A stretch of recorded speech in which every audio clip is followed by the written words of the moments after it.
चलिए अब रुक कर लेते हैं बांग्लादेश का। बड़ी खबर आ रही है बांग्लादेश से, जहां पर कट्टरपंथियों का आतंक लगातार जारी है। बांग्लादेश के शिक्षण संस्थानों को अब निशाने पर ले लिया गया है। ढाका यूनिवर्सिटी के दफ्तर पर हमला किया गया। कट्टरपंथियों ने शेख मुजीबुर रहमान की तस्वीर तोड़ दी। बांग्लादेश के संस्थापक शेख मुजीबुर रहमान की तस्वीरें तोड़ी गई हैं। शेख हसीना सरकार के पतन और मोहम्मद यूनुस के नेतृत्व में अंतरिम सरकार के गठन के बाद बांग्लादेश में इस्लामिक कट्टरपंथियों के जरिए हो रही अशांति थमने का नाम नहीं ले रही। अल्पसंख्यकों और खास तौर पर हिंदुओं पर हमले के बाद अब ढाका के शिक्षण संस्थान कट्टरपंथियों के निशाने पर हैं। कट्टरपंथियों ने ढाका यूनिवर्सिटी टीचर एसोसिएशन के दफ्तर पर हमला किया और शेख मुजीबुर की तस्वीर यहां पर तोड़ दी। कहने को तो मोहम्मद यूनुस कानून को हाथ में ले अपने हाथ में कंट्रोल में लेने की बात करते हैं, लेकिन खुलेआम इस्लामिक कट्टरपंथी बांग्लादेश में जो तांडव मचा रहे हैं, जो हालात कर दिया है, उसको देखकर एक ही बात समझ में आती है कि इस सब के पीछे कहीं ना कहीं मोहम्मद यूनुस की भी रजामंदी है। और इससे पहले कि वो चीज़ों को कंट्रोल में लेने की दिखावटी कोशिश करें, अपना चेहरा पाक साफ दिखाने की कोशिश करें, वो ऐसे लोगों को पूरी छूट दे चुके हैं कि वो जितना उत्पात मचाना चाहते हैं मचा लें, जितना कत्लेआम करना चाहते हैं कर लें, जितना नुकसान वो माइनॉरिटीज़ को वहाँ पर पहुँचाना चाहते हैं पहुँचा लें। पूरी तरीके से ये कट्टरपंथी इस्लामिक तत्व वहाँ पर पागल हो गए हैं। लोगों को ख़ास तौर पर गैर इस्लामी और हिंदुओं को अपने निशाने पर ले रहे हैं।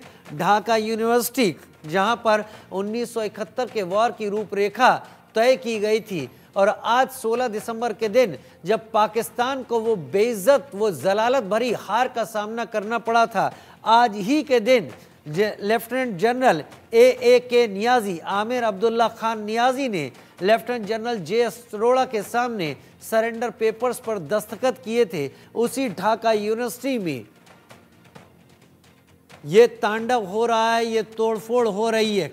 ये कट्टरपंथी अचानक निकलकर आ कहां से जा रहे हैं? अगर बांग्लादेश की पुलिस और बांग्लादेश की सेना कुछ कर रही है, दरअसल सेना अपनी बैरक में है, पता उसको भी सब कुछ है, पुलिस को सब कुछ पता है। मोहम्मद यूनुस जो कि नोबेल प्राइज विनर खुद को कहता है, पता उसको भी सब कुछ है, लेकिन इशारा उन्हीं की तरफ से है कि इस कत्लेआम को तब तक जारी रखा जाए जब तक 20 जनवरी ना आ जाए। दरअसल 20 जनवरी को डोनाल्ड ट्रंप राष्ट्रपति पद की शपथ लेने वाले हैं और वो पहले ही कह चुके हैं कि वो इस्लामिक कट्टरपंथ के खिलाफ कड़े कदम उठाएंगे, चाहे वो अमेरिका में हो या विश्व में फैल रहा हो। और एक बार पहले भी वो प्रेसिडेंट इलेक्ट के तौर पर बांग्लादेश को चेतावनी दे चुके हैं, लेकिन अभी बांग्लादेश में कट्टरपंथ का राज है। रैनिक मेरे साथ जुड़ गए हैं ज़्यादा जानकारी के साथ। रैनिक, तस्वीरें तो बहुत सारी आ रही हैं और ये तस्वीरें बता रही हैं कि बांग्लादेश में अब लॉ एंड ऑर्डर नाम की कोई चीज़ नहीं बची है। अब केवल और केवल कट्टरपंथी इस्लामिक जो तत्व हैं वो वहां पर आतंक को जमीन पर उतारे हुए हैं। हाँ, एकदम ही देखिए, कट्टरपंथी राज जो है वो बांग्लादेश में बढ़ते ही नजर आ रहा है और जिसका नतीजा में कल ढाका यूनिवर्सिटी में मुजीबुर रहमान का जो तस्वीर था, जो मूर्ति था, उसको तोड़ा गया है। और मुजीबुर रहमान का ये मूर्ति पहले बार नहीं तोड़ा गया। ये अगर देखा जाए तो ये कट्टरपंथी राज का जो पैटर्न, ये पैटर्न अगस्त महीने से ही देखने को मिल रहा है, जिस पैटर्न में पहले तो शेख हसीना को टारगेट किया गया।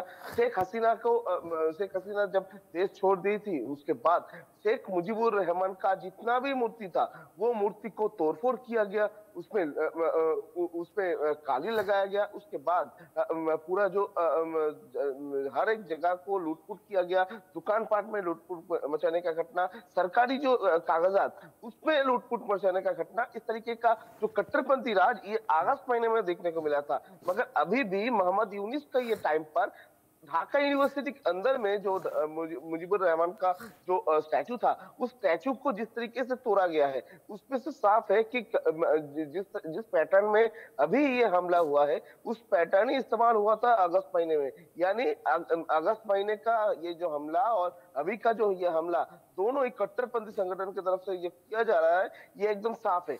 जैसे कि पहले भी कहा गया था कि क्या मोहम्मद यूनुस को कट्टरपंथी संगठन की तरफ से इस्तेमाल किया जा रहा है, ये सवाल बार बार से सामने आ रहा था। और अभी जो जिस तरीके का तस्वीर लगातार सामने आ रहा है बांग्लादेश के, उसी उसी को देखते हुए एकदम साफ है कि मोहम्मद यूनिस जैसे कि एक कठपुतली बन चुका था, वैसा ही कठपुतली भी बन चुका है, क्योंकि मोहम्मद यूनिस का इंटरिम गवर्नमेंट को परिचालित कर रहे हैं कोई कट्टरपंथी संगठन और कोई कट्टरपंथी पावर, जिस पावर के कारण में मोहम्मद यूनिस की तरफ से इस तरीके का घटना होने के बावजूद भी कोई कार्रवाई नहीं किया जा रहा है। कोई कार्रवाई करने पर मोहम्मद यूनिस की तरफ से कोई लापरवाही दिखाया जा रहा है। तो एकदम साफ है कि कट्टरपंथी जो राज है वो बांग्लादेश में चालू हो चुका है, और कट्टरपंथियों का एक ही टारगेट है कि बांग्लादेश को एकदम कंप्लीटली इस्लामिक स्टेट में कन्वर्ट किया जाए। इस्लामिक स्टेट में बांग्लादेश को कन्वर्ट किया जाए। बड़ी अजीब बात है, शुरुआत हुई थी रिजर्वेशन के पॉइंट से, उसके बाद वो हिंदुओं के खिलाफ हो गई और अब ये पूरी तरीके से इस्लामिक स्टेट बनाने की तैयारी वहां पर है। यानी वहां पर किसी और धर्म के लिए कोई जगह नहीं है, जो अब तक साथ साथ वहां पर रहते आ रहे थे, और ये सब कुछ मोहम्मद यूनुस के अंडर में हो रहा है। मोहम्मद यूनुस पर प्रेशर तो कई तरफ से है। क्या मोहम्मद यूनुस इससे पहले कि डोनाल्ड ट्रंप यूएस में कमान संभालें, ऐसे कट्टरपंथियों को पूरी आजादी दे देना चाहते हैं जिससे वो पाकिस्तान, आईएसआई और इनके एजेंडे को पूरा कर सके? देखिए, अगर पहले बार से देखा जाए, अगर अगस्त महीने के टाइम से देखा जाए तो जैसे पैटर्न आपको देखने को मिलेगा, वो पैटर्न देखने के बाद आप भी शॉक हो जाएंगे, क्योंकि अगस्त महीने का 5 तारीख का अगर बात किया जाए, जिस 5 तारीख को शेख हसीना को टारगेट करते हुए एक मॉब शेख हसीना का जो रेसिडेंस है उस तरफ मूव कर रहा था, उसी को देखते हुए शेख हसीना देश छोड़कर भाग गई थी। मगर उस टाइम पर सबको लगा था, सबको देखने को मिला था कि ये एक छात्र आंदोलन है। अगर छात्र आंदोलन होगा तो छात्र आंदोलन के बाद अगर बहुत सारे तस्वीर सामने आया था, उस तस्वीर से साफ है कि ये कोई छात्र आंदोलन नहीं था। छात्र आंदोलन के नाम पर, छात्र आंदोलन को सामने रखते हुए कट्टरपंथी संगठन की तरफ से शेख हसीना के ऊपर हमले का एक प्लान किया गया था, या तो शेख हसीना को टारगेट किया गया था, क्योंकि शेख हसीना को हटाना, शेख हसीना को बांग्लादेश से भगा देना, ये सबसे महत्वपूर्ण टारगेट था। जैसे कि शेख मुजीबुर रहमान को टारगेट किया गया था, वैसे शेख हसीना इस साल टारगेट हुआ था। 1971 का अगस्त महीने का अगर बात किया जाए, जिस अगस्त महीने में 1971 में भारत की तरफ से बांग्लादेश को सपोर्ट किया गया था लिबरेशन वार में, उस टाइम पर क्या हुआ था? उस टाइम पर हुआ था कि वेस्ट पाकिस्तान, जो ईस्ट पाकिस्तान, वेस्ट पाकिस्तान, तो ये ईस्ट पाकिस्तान को बांग्लादेश में कन्वर्ट करना, या बोल सकते हैं बांग्लादेश को आजाद करने में भारत का एक रोल था। तो इसी जगह में सबसे इंपॉर्टेंट जो चीज है, भारत और बांग्लादेश दोनों देशों के बीच में अच्छा रिलेशन बिल्डअप हुआ था शेख हसीना के टाइम पर। तो कट्टरपंथियों का मेन टारगेट था बांग्लादेश को फिर से पाकिस्तान में कन्वर्ट करने का, और इसी वजह से बांग्लादेश को पाकिस्तान में कन्वर्ट करने के लिए पहला टारगेट था कि भारत के साथ जो रिलेशन, ये रिलेशन को तोड़ना पड़ेगा, और ये रिलेशन का जो बांग्लादेश का लिंक पॉइंट वो है शेख हसीना, तो ये शेख हसीना को हटाना पड़ेगा। तो ये हो सकता है कि अगस्त महीने में ये जो कट्टरपंथियों की तरफ से ये छात्र आंदोलन को एक आईवश करते हुए, छात्र आंदोलन को सामने रखते हुए दिखाने के लिए छात्र आंदोलन, और छात्र आंदोलन के पीछे ये कट्टरपंथियों का हमले का घटना, कट्टरपंथियों का अत्याचार, इस तरीके का पूरा मूवमेंट करके शेख हसीना को देश से भगा देना। देश से भगाने के बाद अगर लगातार देखा जाए तो कट्टरपंथियों का ये जो प्लानिंग था, ये प्लानिंग ठीक है, लेकिन शेख हसीना को भगाकर वहां पर बांग्लादेश में सेक्युलर की बात करते करते कट्टरपंथ की बात हो रही है, इस्लामिक स्टेट बनाने की पूरी तैयारी कर दी है। वो बांग्लादेश की पसंद है, लेकिन शेख